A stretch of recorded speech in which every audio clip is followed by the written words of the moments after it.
Welcome to the ERM conference. Today we're going to talk about the digitization of the risk profile applications for risk leaders. And today we have three great presenters with much experience. So we have Yvette Connor. Yvette Connor is the managing partner at Thornton Risk Advisory Profiles. Prior, she was director of risk management at Vulcan, as well as director of client engagement for Marsh. She also held the position of vice president of risk management at Roll International, a global food producer. Then we have Chris Mendel. Chris Mendel is senior VP at Strategic Solutions for Sedgwick and director of Sedgwick's Institute. He holds 30 years of experience in risk management and insurance. He is also a previous RIMS president and received a Lifetime Achievement Award for risk management in 2016. He also teaches at multiple universities and is certified in ISO 31000. And finally, we have Alex Sigorenko. Alex is an expert with over 14 years of strategic innovation, risk, and performance management experience across Australia, Russia, Poland, and Kazakhstan. Alex manages trainings and certification across Russia and CIS, running numerous risk management classrooms and e-learning training programs. Alex teaches risk management at major Russian business schools, including Opus, Technopark, Skolkovo, Mirbis, MFUA, Skolkovo, thank you, as well as corporate universities as Gazprom. So, introduce Chris. Good morning, everybody. Glad you could make it. Thanks for attending our session.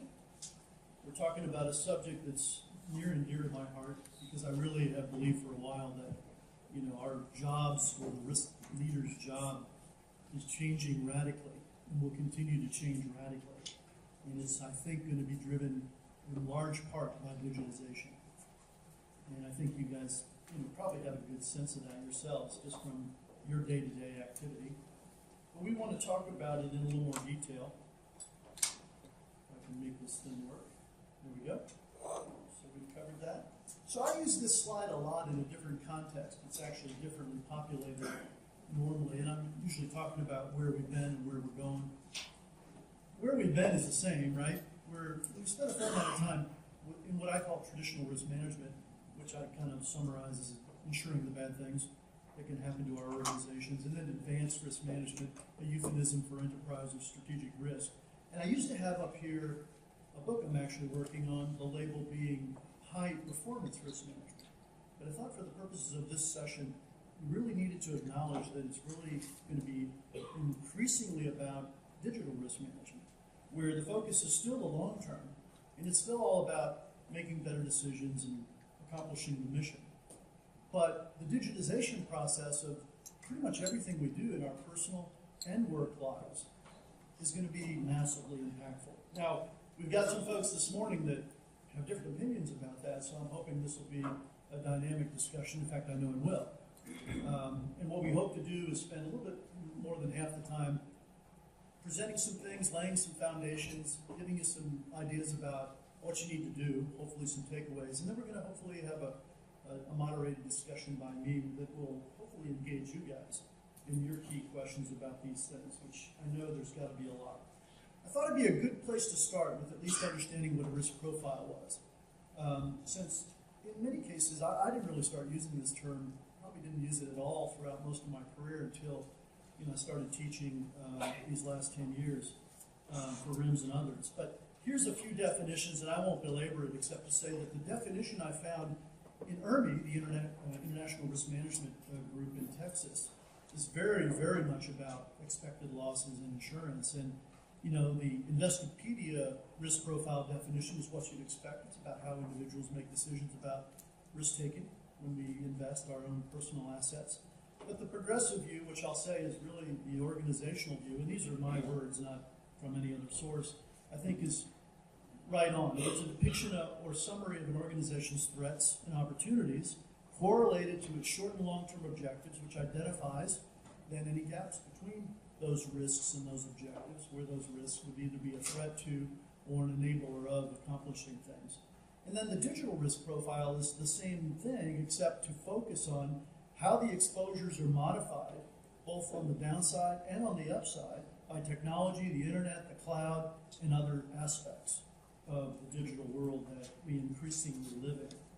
So let me dig into a few things that I would call important aspects of this. I don't want to spend too much time here, but here's the thing. I don't know if you've ever heard of digital in versus digital as, but effectively what it means is digital in is an organization that is more traditional and says, I got to use digital apps in different ways in order to stay competitive, and so I do, and it almost becomes like a bolt-on. And you can think of it like a point-of-sale system in a retailer. That's a good example of that, where if that goes down, they can do something else to continue to serve the customer. Whereas digital ads is more like a Google or an Amazon, or there's probably better examples. But the idea there is that when you lose your connectivity in the generic sense, you really can't do your business any longer. So those are two important aspects. Another one is the high speed of impact. So this stuff moves quicker than most exposures that we've been used to dealing with. And then the three areas of impact being strategic, which is all about balancing from a governance perspective, but also from a business plan perspective, the manual or physical assets with the digital assets. The operational impact, which comes from failing to adopt the right technologies for the right purposes so you can compete, and the governance aspect, it's all about aligning your digital strategies with the right tools at the right time to get the right results. But it's also about the lack of knowledge and understanding that often exists in organizations, even all the way to the top, about doing this, particularly among traditional CEOs and boards who may not have much exposure to or understanding of the technology world. It's important to understand, though, that if you do the research, you'll find that investors put a higher multiple on companies that are digitized effectively, and particularly the digital as companies. I mean, we've seen that, right? Where people can't understand how those valuations were arrived at. But it's about the fact that the perception is by many investors that if you've adopted technology correctly and are applying it well, you're worth more. Here's some issues. I won't touch on all this. You guys have these slides, but I just want to touch on a few things. So issues in digital risk management include the fact that it's a business issue, not just a technology issue. So it's going to affect everybody. It's got to be owned by C-suite and management, not just IT. It should equip decision makers with knowledge and balance their decision-making capabilities. And ultimately, increased digitization brings more points of vulnerability, whether it's hacking or whether it's some other aspect of vulnerability. There's more points of them that makes the risk profile shift a bit. Apologize if this is a bit of an eye chart, but again, you've got a copy of this in your online. But here's a few more issues. So building digital resiliency, where organizational systems and operations are designed to detect digital threats and respond to them to minimize disruption and financial losses is one of the key areas. Risk leaders will require a mix of different skills and acumen and knowledge and experiences to be effective at dealing with this. And you might think of an emerging digital risk as the business model disruption that we see occurring repeatedly across different industries affecting different companies. And understanding the impact of non-traditional competitors is another key tactic that comes out of this consideration, and etc. Now let me talk briefly about a few digital trends that I think are worth emphasizing. Number one, the increased speed of data makes this an increasing problem. The increased breadth and depth of exposure, data quality, makes this both a good thing and a bad thing. The declining cost of tech tools is a good thing, and it will enable us to be more effective and maybe even contribute at higher levels of strategic influence. And then don't forget about the increasing data challenges that as more potentially sensitive, personally identifiable information is available to more stakeholders, you get more exposure to the bad actors. A few more digital trends include InsurTech, which is really, as I like to say, evolving into risk tech. So that's really about how InsurTech has been focused on providing solutions to underwriters in the selling side, the insurance side, where risk tech, I think, is going to come to the rescue of risk managers to provide similar high-tech into entrepreneurial solutions to help mitigate risk, among other things. The eventual complete digitization of the risk profile, though, will force risk practitioners to get outside their comfort zones and learn things that we haven't been thinking about much in the past. Ultimately, as well, the declining cost of risk on the traditional side will be offset, it's hard to say how much, by the increasing cost of risk on the technological side. So here's a question. Where do these things live? Where do digital risks live? This is the kind of, standard set of 4 categories of risk that you think of in an enterprise risk framework: strategic, operational, financial, and external. I would argue that it lives a little bit in all of them. Now, North Carolina's ERM initiative did a survey earlier this year and came up with the top 10 risks of 2018. And I've highlighted the ones that I think relate to this issue. So you won't be surprised that the rapid speed of disruptive innovation and the new techniques within the industry may outpace the organization's ability to compete or manage risk appropriately, number 1. Number 3 was the organization may not be sufficiently prepared to manage cyber threats that could significantly disrupt operations. Number 7 was that privacy and identity management and information security risks may not be addressed with enough resources. And then the big kahuna is number 10.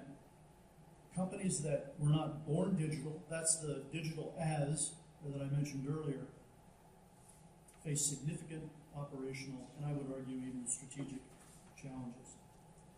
So you may know and have heard me even talk about the VUCA world, that world of volatility, uncertainty, complexity, and ambiguity. I think that's the digital risk world's attributes as well. So with that, I'm going to hand it off to Yvette, who was well introduced, but one thing Will didn't say is that she is a cyber expert. Yvette?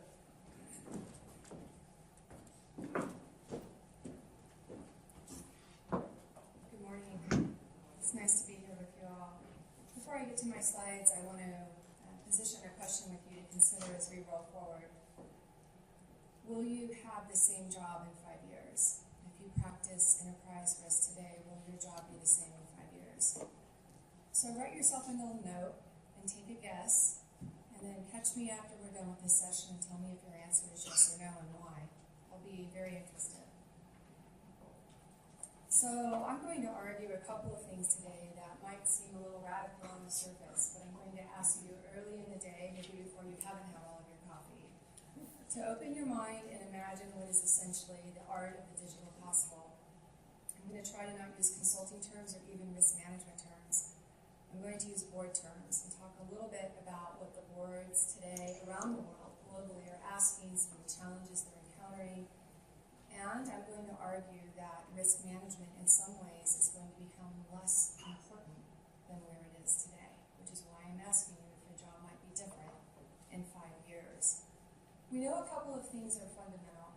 We know that boards are asking about digital risk and cyber risk. It's a simple question.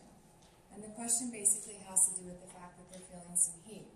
They're feeling some heat from various investors, stock markets, other public domains about being able to succinctly explain in a 10K or perhaps another type of financial document what is happening with their risk profile. There's a couple of critical facts within this discussion, though. They know that cyber is something, and by the way, many of them do not know what that is or how it's defined. They know that there's a lack of clarity around how to measure it or who to put in charge of it. And they also know that there is not a bona fide quote-unquote framework, we would call it a risk framework, that dominates this conversation globally. Now, in various countries, we are seeing emerging frameworks, but as of today, there is not a COSO equivalent, if you will, for the discussion around technology or cyber risk. I'm also going to argue today that this is a different kind of risk. I know some of my partners up here feel that that is a illogical argument, and I am happy to take the opposing position, and I'll tell you why. In the history of risk management, we've been able, with the rise of D&O, with the rise of pollution, to standardize the performance of a risk. Now think about it. Now, I'm going to come to you and I'm going to say, and I'm going to put it in your terms, I would like to buy, or you would like for me to sell you cyber insurance. So let me ask you a couple questions. One, how many assets do you have? Raise your hand if you know all the technological assets in your firm. Anyone? Ferris Bueller? Anyone? All right. Number two, if you did know, can you categorize them? How would you categorize them? Why would they be categorized that way? Number three is, what's going on with them? What are the various use cases? Even if you had a list, a risk register, a taxonomy, what are the use cases for the various technological assets in your ecosystem? So these are some of the real challenges, and here's why. So I have a little parallelogram up here, a little bit of math for you early in the day, but it is a parallelogram, and here's what I like about this and why I use it. The board is in the red.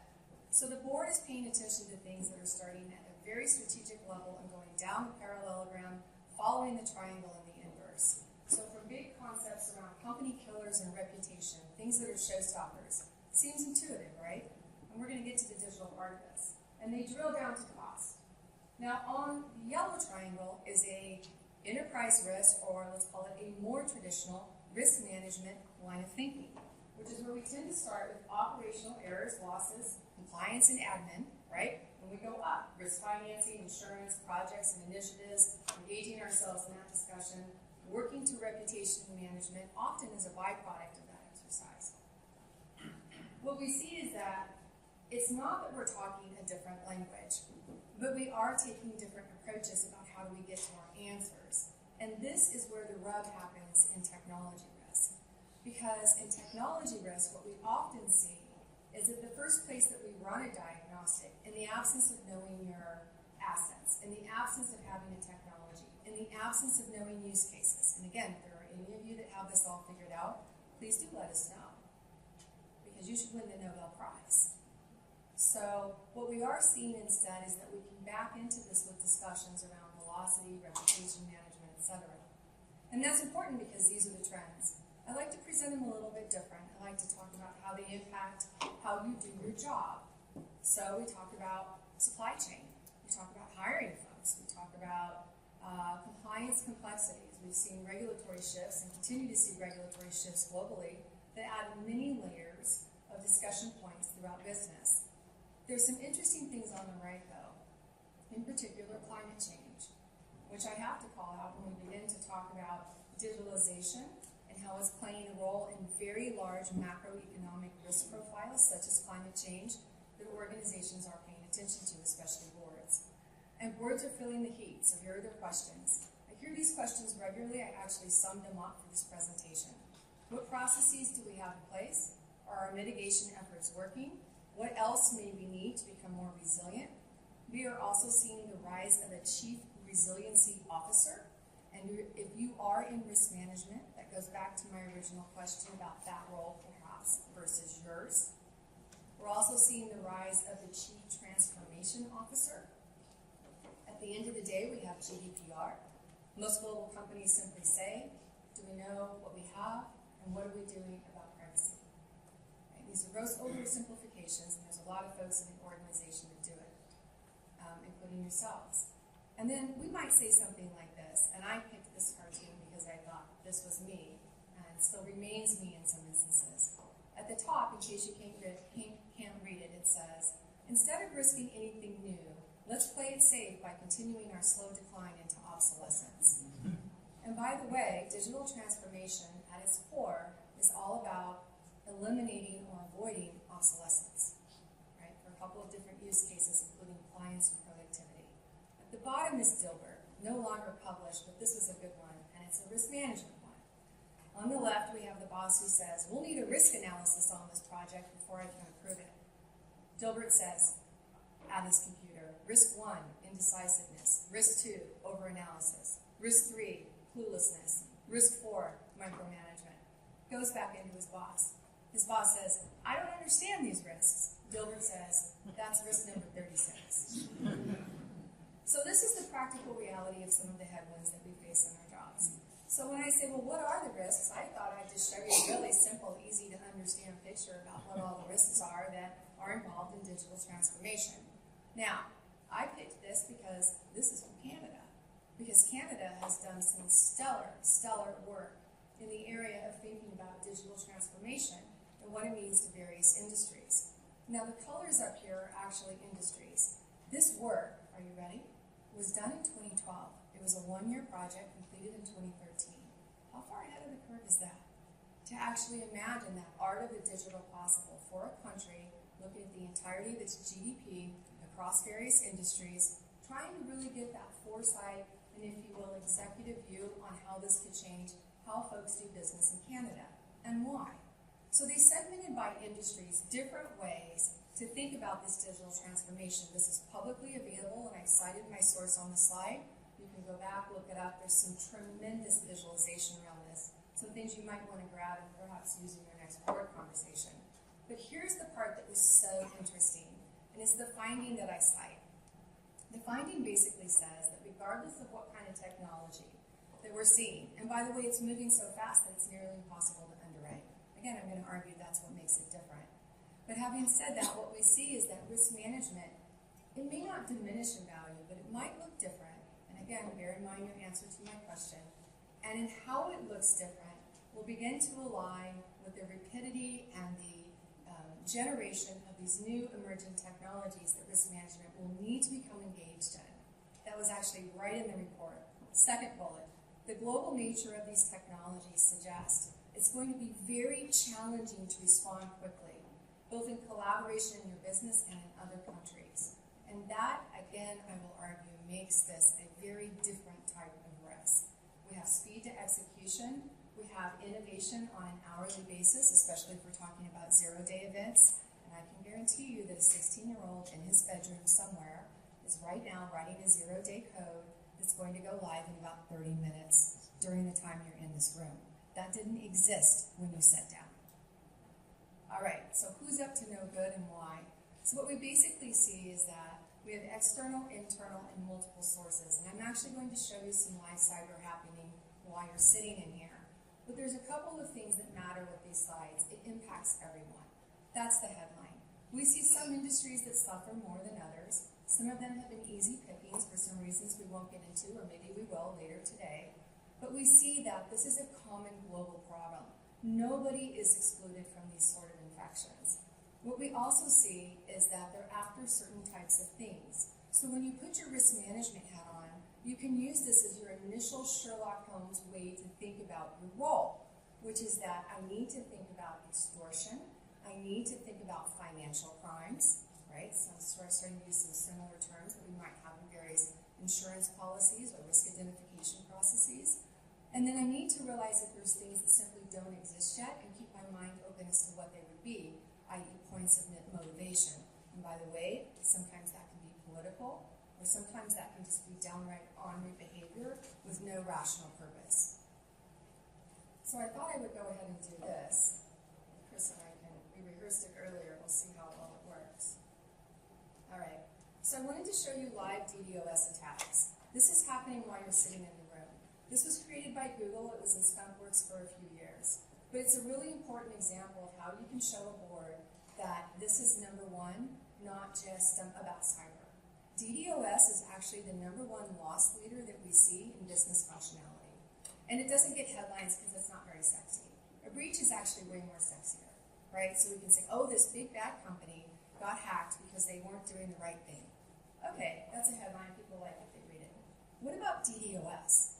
DDoS has nothing to do with anything in the risk management of the business, I would argue. Zero. Why? Because it is basically an organization and all of their web-facing portals being bombarded by someone who does nothing but want to shut down the business externally. Period. It's the equivalent of putting an army around your castle so you can't move food in and out of the castle and you can starve the people out. Now, could you have built a bigger castle to prevent that from happening? No. Could you have put your castle in a different country to prevent that from happening? Yes, in 1250. But today, doesn't matter. If you build your headquarters in Toronto or Montreal, New York City, etc., it doesn't matter. You are fair bait. Why? Because you're plugged in. And when you're plugged in, your castle exists up in the etherland, which means that a DDoS attack can get you.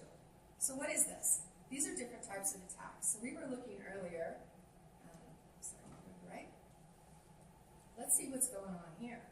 Canada is presently running a major DDoS attack onto China. It is approximately 282,000 megabytes per second. Now, that's an okay size attack. It's not huge. Now, you can drill down and actually see what approximate IP areas this attack is coming from. That's how forensics folks hunt. That's how law enforcement hunts. Now, is it illegal to do a DDoS attack? Quick test. Raise your hand if you think it's illegal to do a DDoS attack on someone.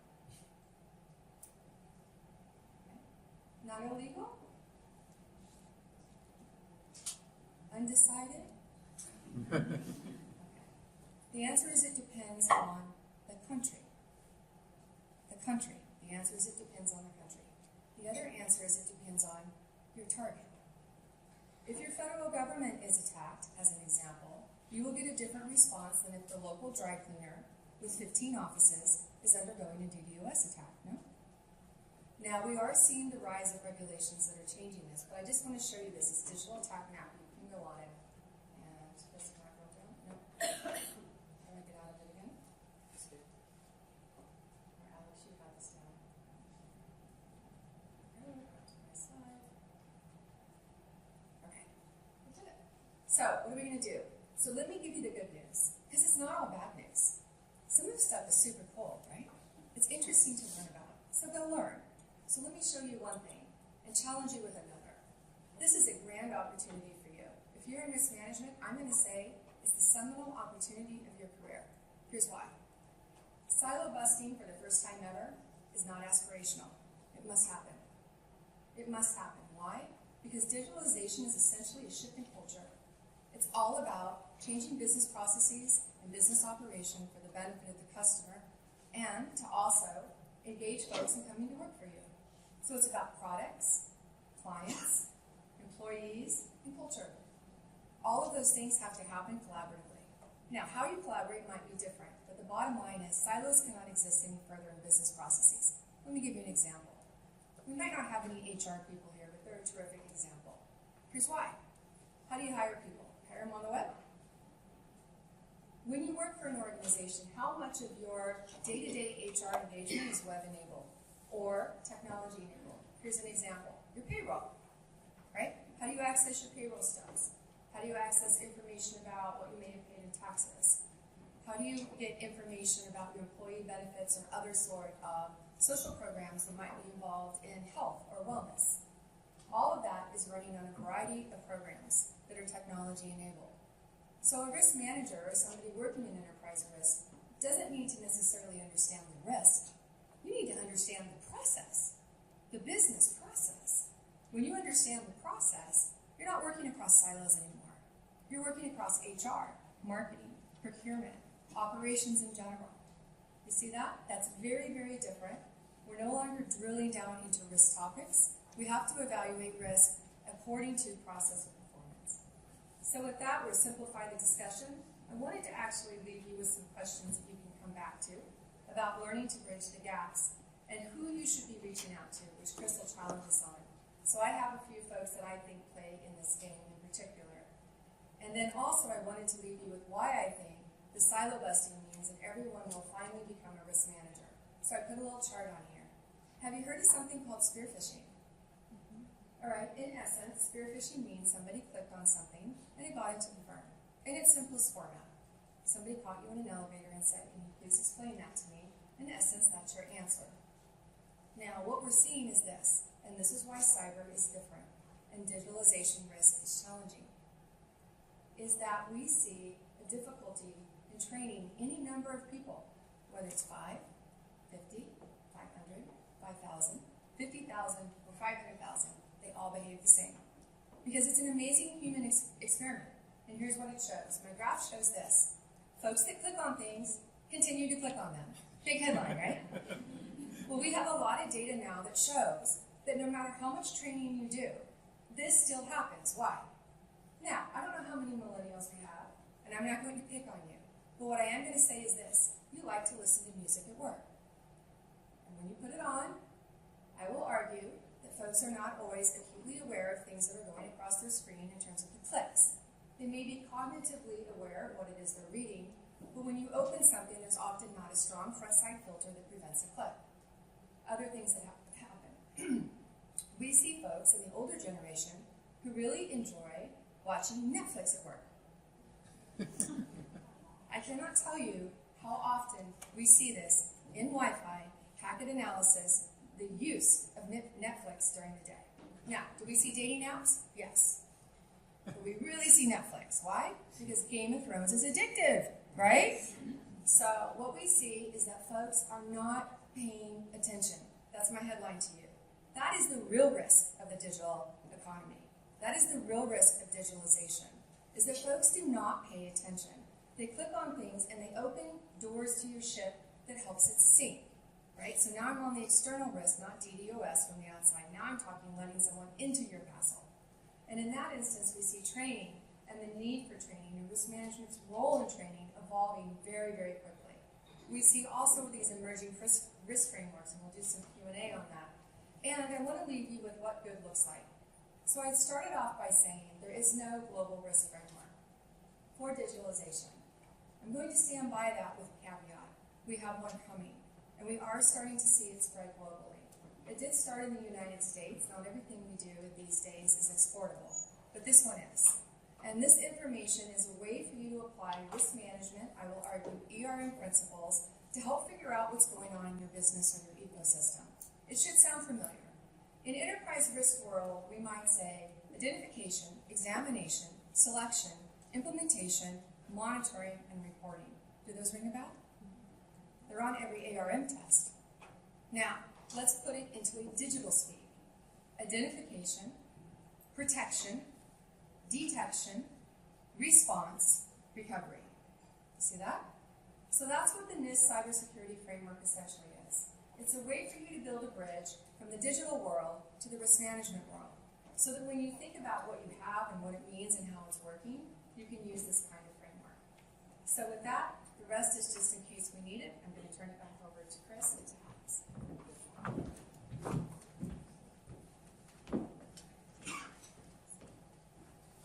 Morning, everyone.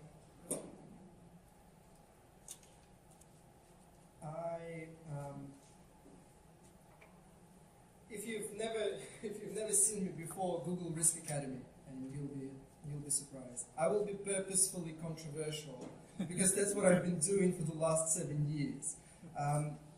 Apart from doing a lot of education stuff in the European market, I have been head of risk at one of the largest sovereign funds in Russia, which I know you hate, but I'm also Australian, so we're friends. I was named the Russian Risk Manager of the Year, and the implementation we've been doing was the best implementation in the country.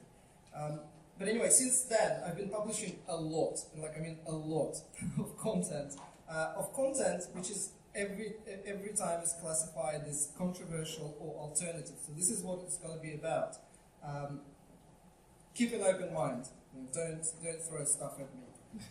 Point number one, I think digital is the new normal. To me, digital is basically how we live life now. To me, digital is the same as foreign exchange risk was maybe 50 years ago when the world went global. I'm sure 50 years ago we had foreign exchange risk conferences because it was such an unusual thing that you can sell overseas and you can purchase overseas and you can outsource labor to overseas. Now foreign exchange is just, it's a given. Every single company is exposed. I mean, it's a given. And the same will happen with digital, probably much quicker than we think. But interestingly, when I was thinking about this digital risk, I have this huge feeling of deja vu, which is scary because I think we're making exactly the same mistakes we've been making all these years. And in 14 years in risk, I've learned a few things and I've observed a few things which I'll very, very briefly share with you, and hopefully you will not make the same mistakes. I know you guys are good European risk managers. Not Jean-Paul, he's good. The 14 years in risk taught me two things, and this is a very simple point. There are literally two different risk managements. One is for corporate governance purposes, and that's your board risk reporting, your 10K reports, your risk management frameworks, everything that you classify as ERM, and that's done for corporate governance. That's fine.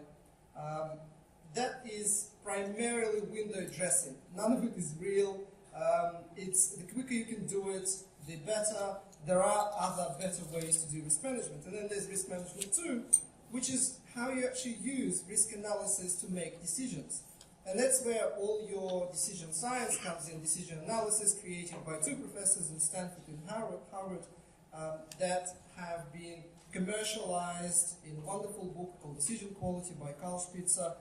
This is how we actually use risk analysis inside the decision-making process. So before you approve a budget, you do a risk analysis. Before you calculate an NPV for an investment project, you do a risk analysis. That's a completely different ball game with completely different set of tools, different frequencies. In risk management too, you do risk analysis when it's time to make any decision, and digital is just a component of that. Not on a quarterly basis. You don't do risk management on a schedule. You don't do risk management because it's that time of the year for us to do risk management. You think about risks when making a decision. Now, it sounds obvious, but it clearly isn't, because remember how we used to do interviews and workshops to identify risks? I mean, that was hilarious. Do you remember that? Then we discovered neuroscience, behavioral economics, all the research in risk perception and cognitive biases, which basically, at least at this moment in life, basically tell us you should not believe anything people tell you in risk interviews or risk workshops. It's pretty much a waste of time, especially if you do a risk workshop just before lunch or before the end of the day. There's a chemical reason why all of the things that people tell you are lies. Then, of course, on top of that, there's poor remuneration. People do whatever they get paid for. Then there are hidden agendas and a lot of politics in corporate world. And, of course, nobody got rid of fraud yet. So asking people what they think their top risks are is pretty much useless, unless you want to have a wonderful conversation. There are much better ways to do that. Now, obviously, you're not going to believe me, but that's fine. There are 2 Nobel Prizes in that, in economics, in 2012 to Daniel Kahneman and Bernard Smith, and last year, in 2017, Thaler got another Nobel Prize in economics that do research that explain how human brain actually works and why humans are incapable of understanding, seeing, and behaving in a rational way. In fact, Dan Ariely, one of Israeli scientists, had a wonderful book called Predictably Irrational. Why we predictably ignore and click on links. That's expected of us. It's normal human behavior. But anyway, there are plenty of research. Wikipedia has a page called Risk Perception. I mean, if Wikipedia has a page, surely risk managers should know that. So that was one mistake. We rely on expert opinion, expert and calibrated opinion in our risk analysis. Hopefully, we will not make the same mistake in cyber. The next one, remember, this was super fun. Remember how we used to do heat maps and multiplying likelihood and consequences to understand risk levels? I mean, what were we thinking? I mean, this is just insane. And then, of course, we remembered that the basic laws of probability tell us that we can't really represent risk as single point estimates because the risks are ranges, because there are multiple scenarios. And then, of course, we've also done some research, and there's a wonderful study by 2 US and 1 Swedish professor, which is called The Risk of Using Risk Matrices, which gives you 8 reasons why you should never use a heat map for anything ever, under any circumstances, because it's guaranteed to give you an incorrect and flawed and basically a deceitful result. There are multiple flaws in the actual design. I mean, some are so ridiculous that if you go 1 is your rare and 5 is your almost certain, and then if you flip that around, if your 1 is almost certain and 5 is your rare, you actually get a different result. This is just how reliable is the most popular methodology in risk is. Then, of course, we started thinking, well, surely we need to be linking risks to objectives, but the heat map doesn't allow us to do that. And what about correlation between the risks? Oh, the heat map doesn't allow us to do that either. But what about the fact that risks never happen by themselves and they always have an aggregate effect on the decision on an objective? Well, the heat map doesn't allow us to do that either. Luckily, since early 2000s, there have been a lot of research and a lot of written on that. And in fact, the methodology that we use for actual proper risk analysis, Monte Carlo simulation, was created when? In 1946, when they were developing a nuclear bomb. And since then, the methodology is still used for making decisions under uncertainty. We actually now have no excuses because the methodology is the same. We've been using it for decades. What's more embarrassing, if some of you work in in large corporations, I bet your engineers and your marketing staff are actually using those proper risk management tools to make decisions. Second, the technology used to be pretty difficult to get because when they were doing in the 1946, they had like big computers with roles and calculating everything. Now my phone can do that, and the software is free, so there's absolutely no reason not to use proper risk analysis.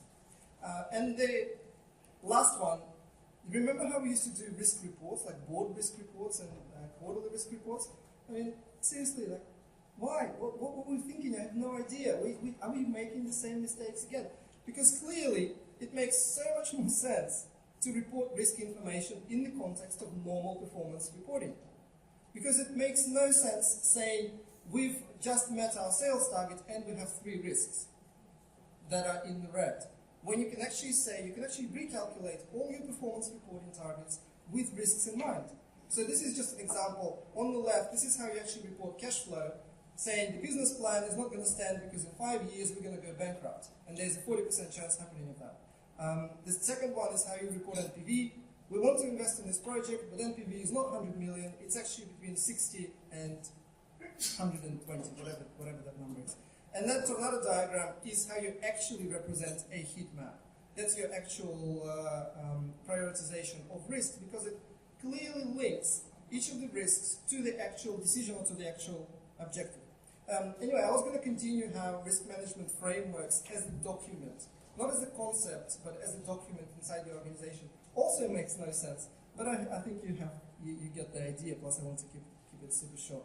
Are we making the same mistakes with cyber now? I think we are, because there are, as Yvette very correctly mentioned, there are quite a number of methodologies in the market, and very few of them are actually building up on the mistakes that we have made as a risk community already. Very few are trying to move away from the tools that are guaranteed to produce flawed and inaccurate results that are basically going to lead to bad or dangerous business decisions. So hopefully, and I totally agree with what Yvette said on the last, this is an amazing opportunity.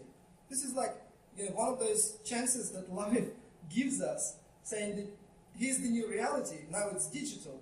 And for us to not make the same mistakes we've been making with financial risk, with operational risks, we can actually start using proper tools and use risk analysis not on a quarterly basis, because that's silly, apart from risk management 1, which is your reporting. You still have to do that, but that's at most 10% of your time.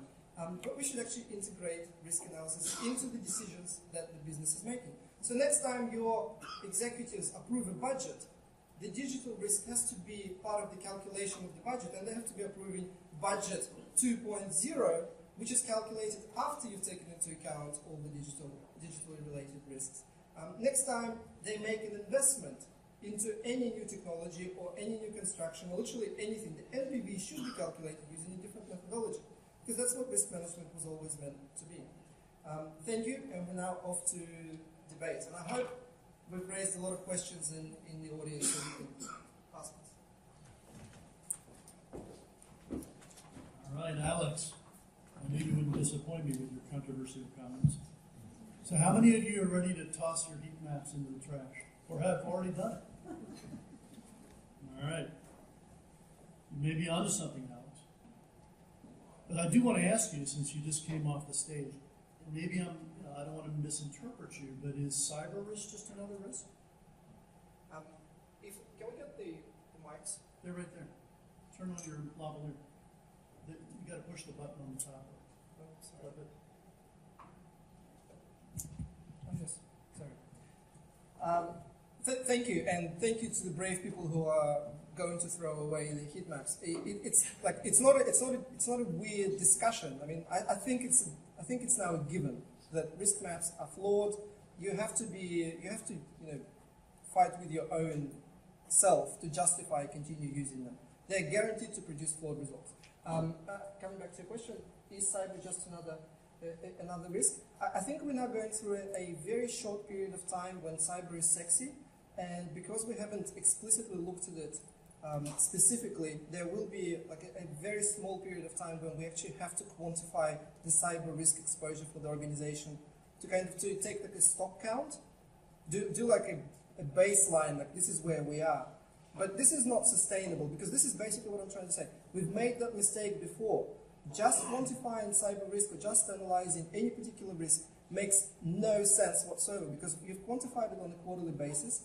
The following day, literally the following day, somebody makes a business decision to go cloud or switch to a new system. They make a business decision, and you will probably not be involved in that decision. So you've just quantified the exposure, and the company may have doubled that exposure by making a simple business decision the following day. Risk management is about analyzing and understanding risks at the time of making a decision.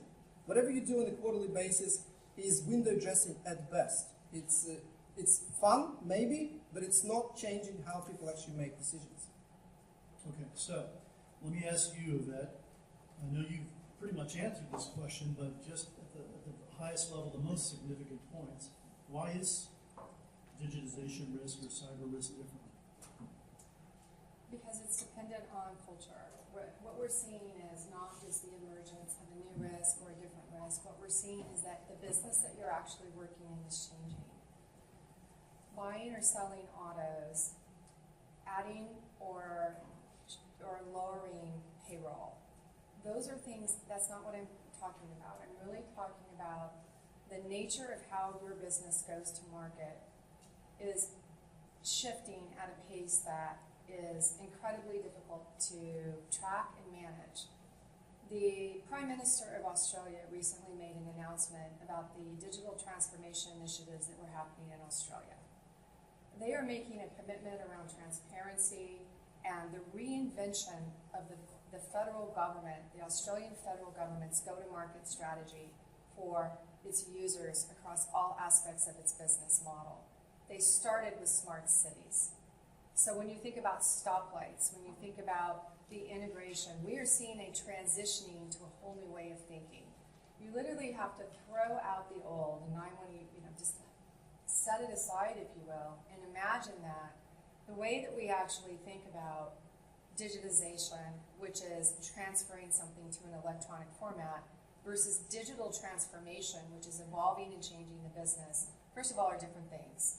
And when we talk about digital transformation, we are talking about reinventing business in what is now being called the Industrial Revolution or Reimagined Revolution of 4.0.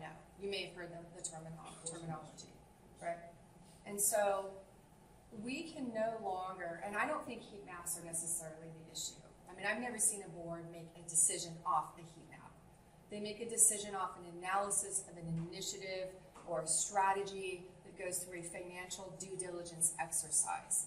And so what we are seeing now is in that financial due diligence exercise, as it rolls through operation or as it rolls through marketing or as it rolls through the investment banking team, whatever it is, that they are thinking about how that strategy, rooted in digital transformation for the most part, most are nowadays, is going to succeed or fail.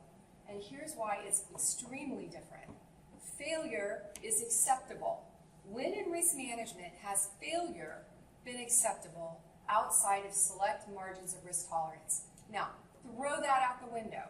It's fail fast, learn fast, adapt. And you can't stop that process or you will be uninvited from strategic meetings. So if you don't figure out how to engage in driving that forward and helping to solve for that transformation, then we will be back to the discussion separate from what Alex is saying about risk management as an insurance procurement function, which is what we are trying to avoid happen and that has been on discussion and on tables for years.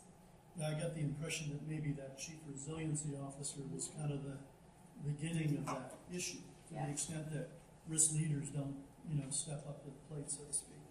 So I got a bunch of questions for them, guys, but I don't want your questions to be missed in the next 6.5 minutes that we have left. So who wants to ask a question of these guys? John Paul?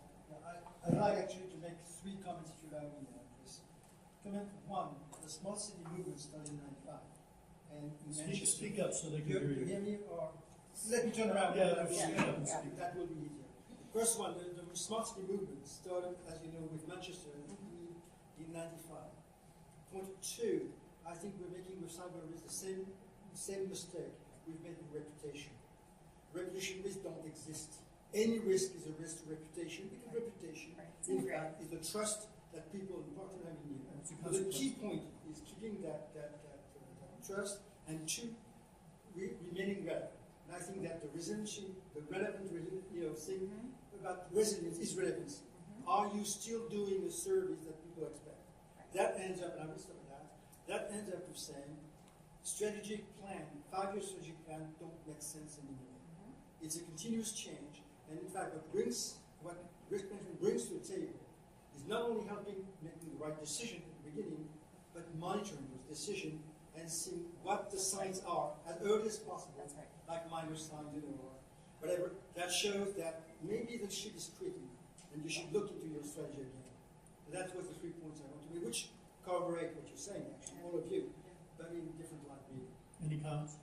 I just wanted to add with an example, because I think a lot of times we talk aspirational and arguably academic, so let's bring it down to 5 feet. We estimate at this time, research suggests that the role of pharmacists is going to dramatically change by 2021. We are going to have robotic pharmacists. You can quote me on that.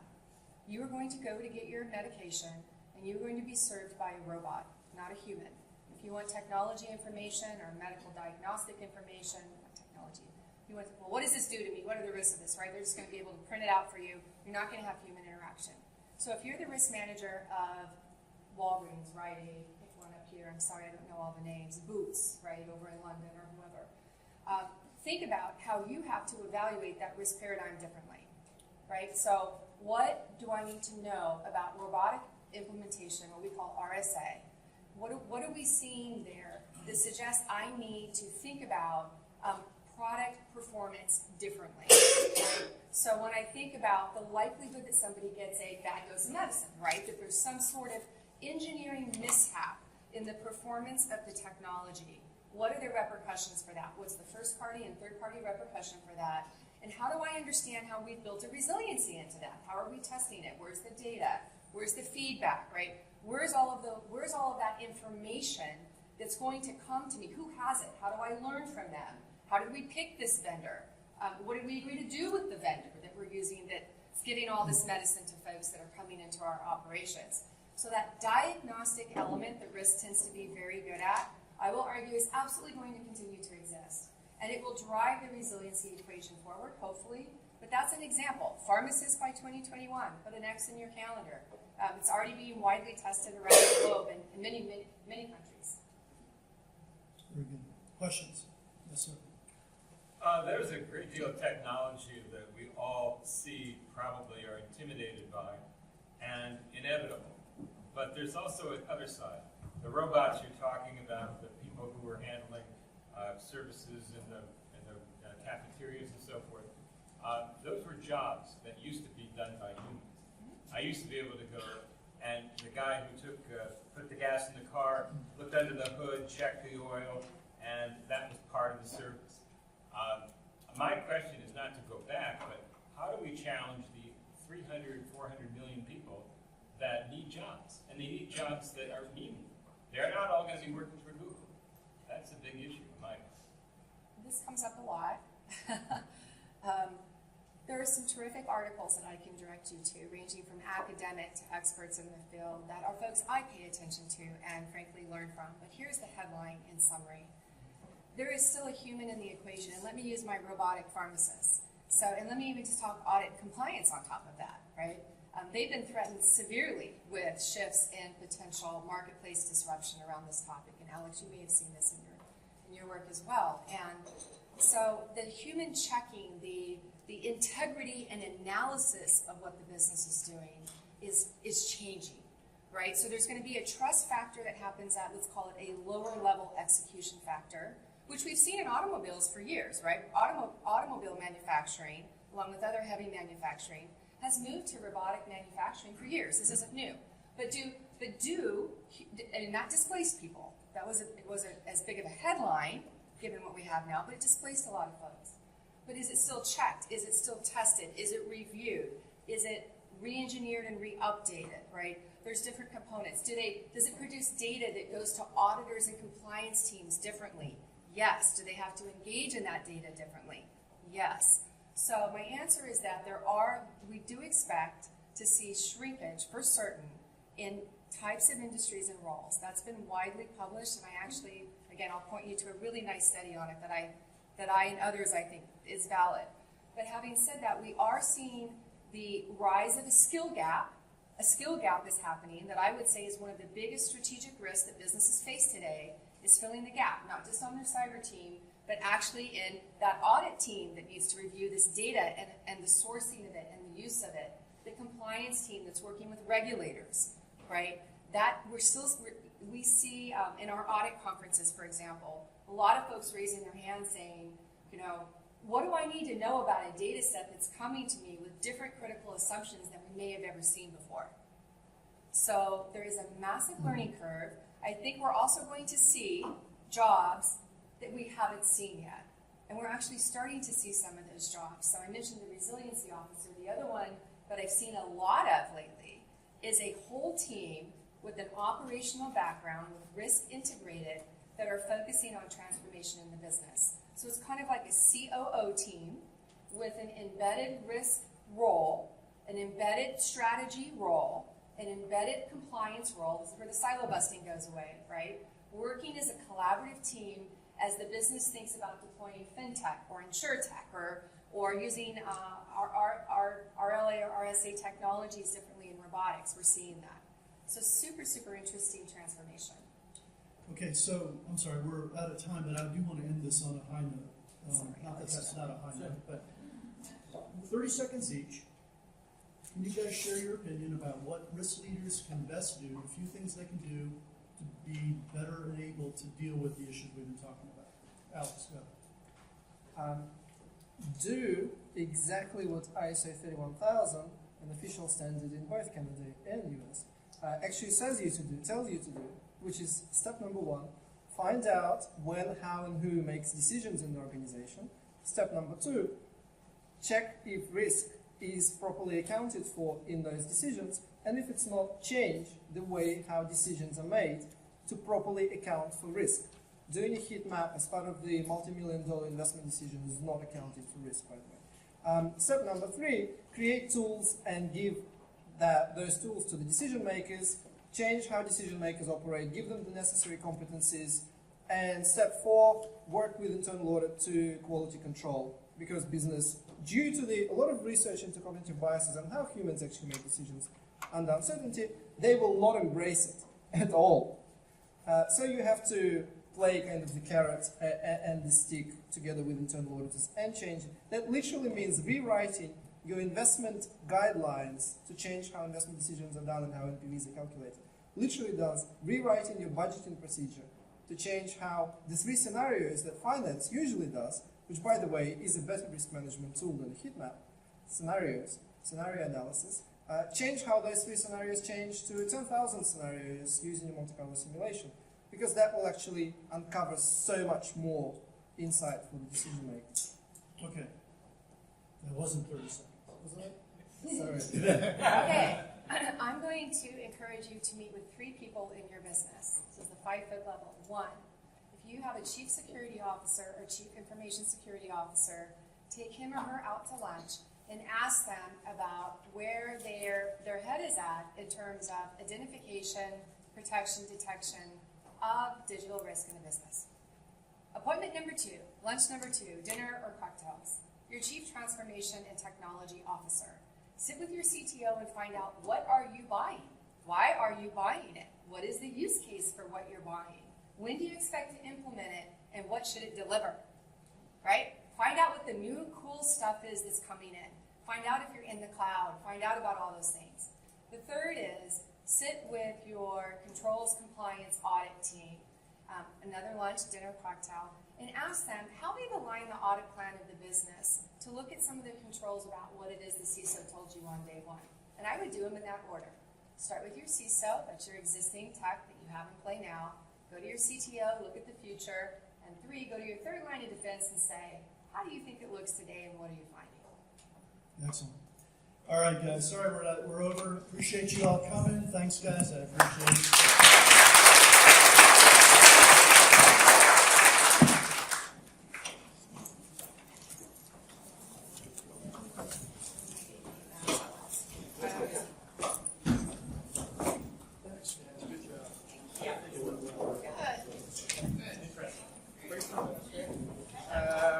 I grew up in